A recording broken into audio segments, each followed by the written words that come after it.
I'm John Williams, and I'm here in Grassmore today on the 8th of November 2017, and I'm here to interview Edwin Smith. Thank you, Edwin. I'm on to the second recording with Edwin, and we've talked in the first recording about Edwin's early career and taking his career up to the point where he got his cap for the county, and I would want us to follow on from that. So you got your cap for the county in 1954? 1954. Yeah. Mm-hmm. And that made you a full-time contracted player for the cricket. Yeah. And we were talking about the amount of games that you used to play in those days, because they were all three-day games. 3-day games. Yeah. How many sort of games did they play in a season? About 20, I think about 28, weren't it? Be about 28. Yeah. I think. I would say around about 28. About 28 in the season. Yeah. Didn't have many days off. No. At that time. And you would be a young man of coming about 20 then? Oh, 20. Yeah. So you were a young man in a well-established team, was it? With Derbyshire, at a good that time, team at that time? Yeah, we'd got, I should think, two of the best opening bowlers in England at that time in Les Jackson and Cliff Gladwin. Right. The captain, who was Guy Willett, I would say the best captain I'd played under. A good player in his own right. And then was Derek Morgan, who was one of the best all-rounders who never played for England. Donald Carr, who became secretary of the MCC, who was a good cricketer.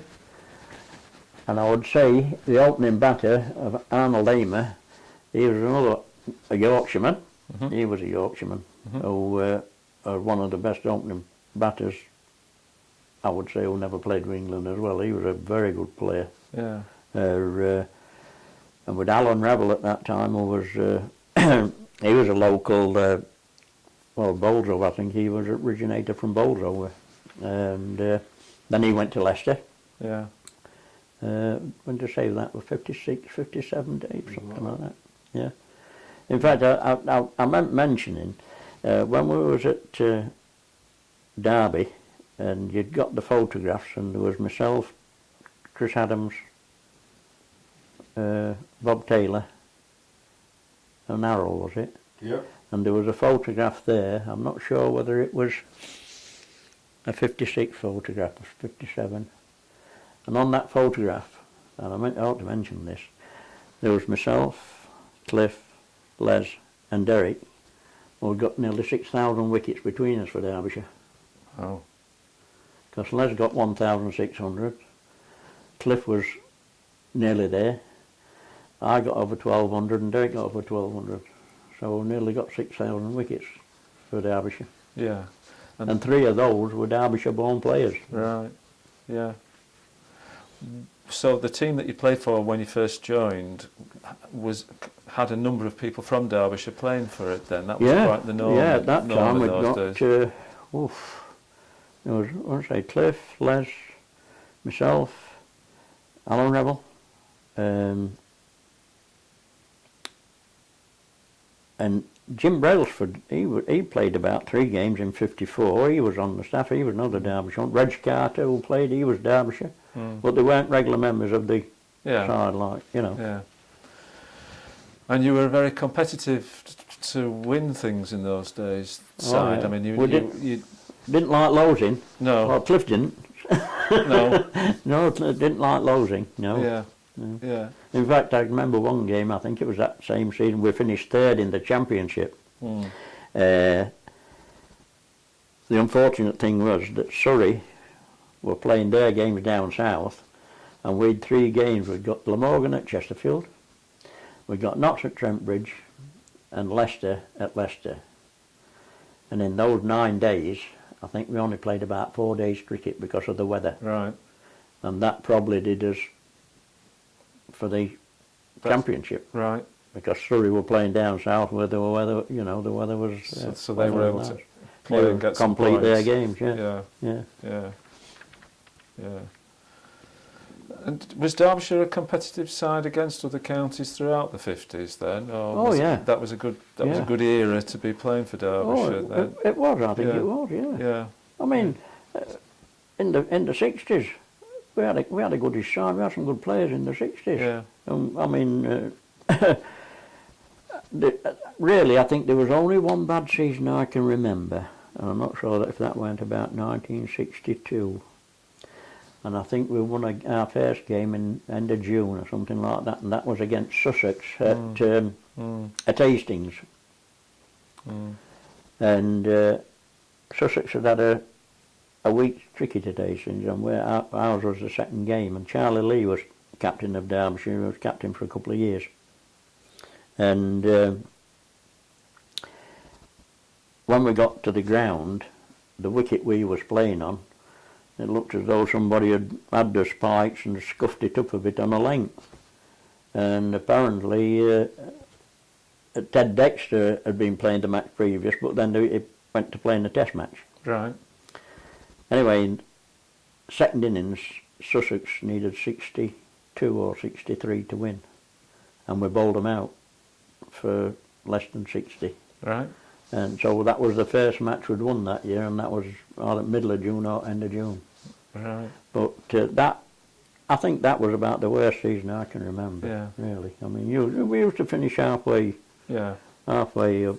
I mean, later on, I mean, I was skipper for 5 games in the 60s, and I won two out of them 5 games. Right. And they were both against Worcester. Right. We beat Worcester at Worcester, and then we played Worcester at Derby, and D'Oliveira and Graveney, who was playing in the test match, and I said, lad, these are the games we've got to win. Yeah. And Ian Buxton really won us that game because I put him on to bowling. He had 5 wickets for about 11 in the first innings and 5 or 6 in the second innings. Yeah. I mean, same as Ian said, the condition suited him. Yeah. And it was a bit heavy, and ball swung about a bit. Were you captain because of the regular one not playing? No, Derek Morgan got injured. Yeah. I think it was about 5 years. I don't know.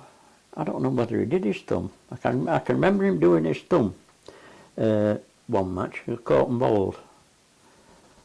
But then at this one at Worcester, he went off the field, and I took over, and we left him a target, and I kept Freddie Stroger and myself on to getting them up there, and then we got down to 8 wickets, and Harold and polished the other 2 off, so we won the game.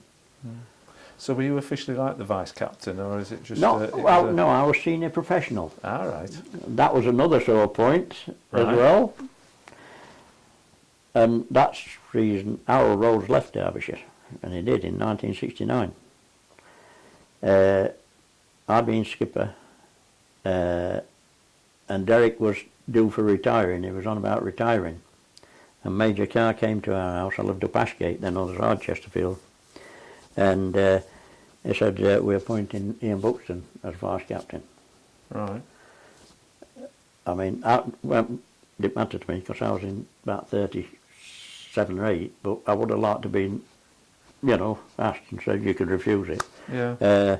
But Harold wasn't very pleased about it, so we had a meeting, we went in, and I said, well, I'll finish, I'll play. And Harold went to Notts and played with Notts in 1 or 2 limited over games. I don't think he played many county games, but limited over, I think. And I said, never forget this game. We're playing Worcester again. And Ian was captain. I was senior professional. And Ted Emsley, who plays football with Sheffield United, and a lad named Yardley were batting. And they put a decent score round about. And I hadn't bowled. And I'm on the boundary, and Arnold Amer, one of the ex-players, was walking past on the path. He said, what's the matter? Have you broke your arm? Because I hadn't bowled. Yeah.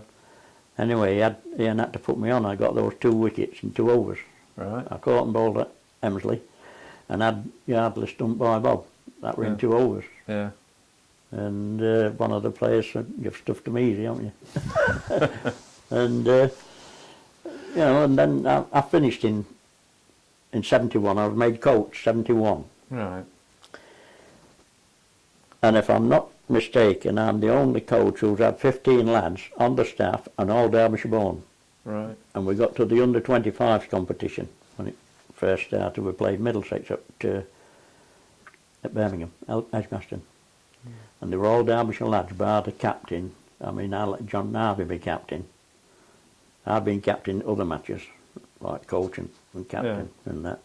And we got Alan Ward, Mike Hendricks, Tony Borrington, Harry Cartwright, Bud Hill, Bob Swindle, Jeff Miller, Freddie Swarbrook, Alan Morris, and all these were Derbyshire born players. Yeah. And then, 74, that was it. The money, no money, it had gone.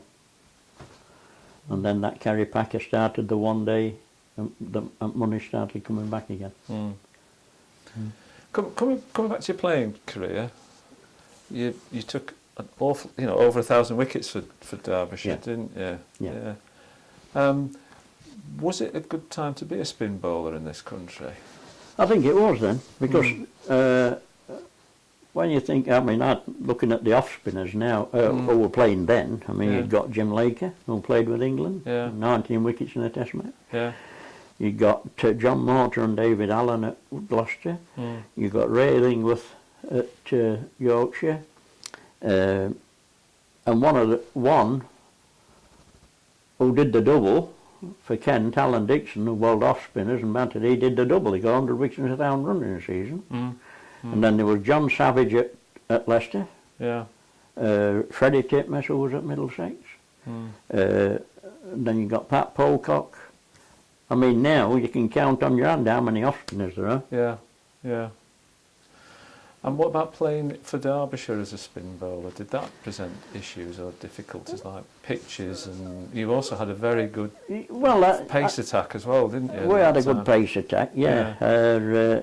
I mean, one captain used to think if Les Jackson couldn't get anybody out, nobody else could. Right. But it didn't work like that. I can remember playing at Northampton. And they'd got the fastest bowler in the world at that time, Frank Tyson. Right. And we went down to the ground. There was me, Cliff and Les, because we used to travel together. And put his bags in the dressing room and looked out to a wicket. Said, look at that greenish wicket we've had, we'd seen. So we walked out to have a look at it. And when we got there were grass cuttings. And then when you move grass cuttings away, it's like playing on Blackpool Sands. Right. And we were fielding. And Don Carr was skipper. And he put Les on. Les and Cliff started the bowling. And Les was on from the football end. And Cliff from the pavilion end. Well, after about 6 overs, I was on at the pavilion end. At 10-1, we started at 11:30. At 10-1, Les was still bowling at that time, and ball was turning this much. Derek Morgan hadn't even been on to bowl. Right. And I'd got 4 wickets at the bottom end, and Les was still bowling. Right. But, I mean, he was such a good bowler. Yeah. I mean, it was unbelievable. His line and length was immaculate.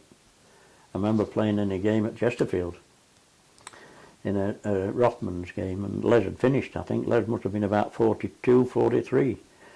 And Ted Dexter was batting in this match. I was fielding mid-wicket, and Les went on to bowl.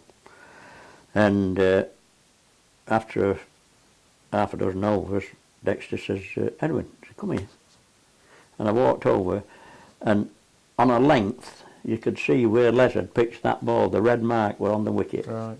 And he were 40, 43, 42, 43 there. Yeah. Yeah. And it's, I mean, like I say, there were some good quick bowlers, but I think there were more spin bowlers than top-class quick bowlers. I mean, when you said Cliff Gladwin, Les Jackson, Brian Statham, Freddie Truman, Frank Tyson, and then you were struggling for the others. There were 1 or 2 good ones, and the one, in fact, who passed away only 3 weeks ago was one of the best spin bowlers, or off-cutter bowlers. That was Don Shepherd, who got 2,000 wickets and never played with England. Why? Can never understand.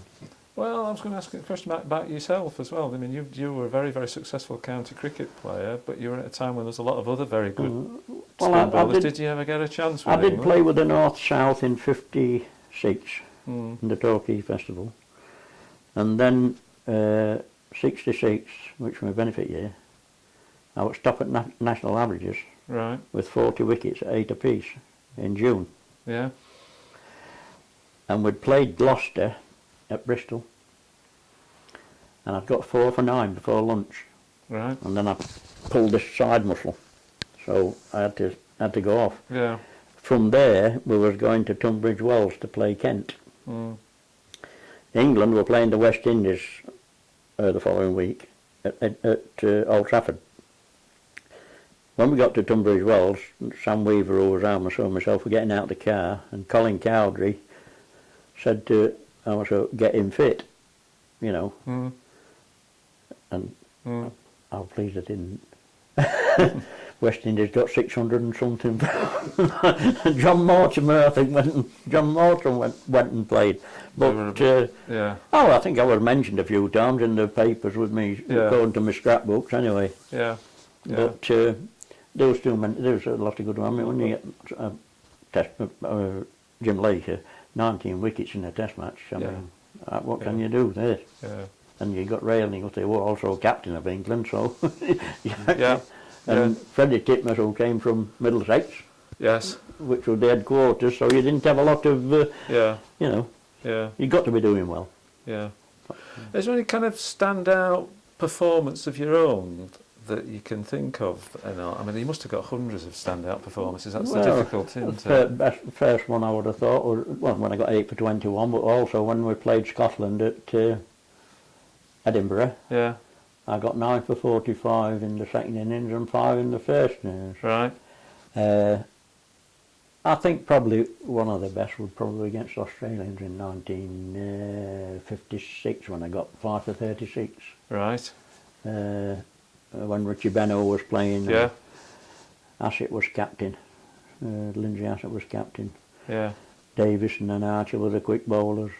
Doug Ring, leg spinner. I would say that 5 for 30 against the touring side. That's the. But I did have 5 against India as well. Yeah. So. Yeah. Well, I would think the Australians was. And I always bowled well against Yorkshire. Right. Always did well against Yorkshire. Why? Yeah. I don't know. Yeah. But there weren't many times where I failed to get wickets against Yorkshire. No. What about your batting? Oh, well, I could bat a bit. Yeah. I won't say I like quick bowling like a lot of players. I can remember one player saying, nobody likes quick bowling, some play it better than others. Yeah. And I had a top score of 90 against Notts at Ilkeston. Yeah. Had a few 50s. Yeah. There weren't many counters I didn't get 50 against. Yeah. And, I looked at your record. I saw you were 2 runs short of 7,000. probably so, I can't remember. Is that not bothered you? I was going to say whether that would bug you or You know, not. I don't know. I mean, like Harold, I think Harold said this as well. Records didn't bother me. Right. To me, playing county cricket was like going to work. You got paid for doing a job. Right. And if you did it well, fair enough. Right. If you didn't do it well, you got sacked. Right. You know. Well, I weren't bothered about getting wickets or this. If I were getting wickets, fair enough. Yeah. But it didn't bother me about, I've got this and that and other. I just played, I got paid for doing a job I liked. Yeah. You know, which is like you, if you're going to work, you get paid for it. Yeah. Thank you. We'll say end of part 2.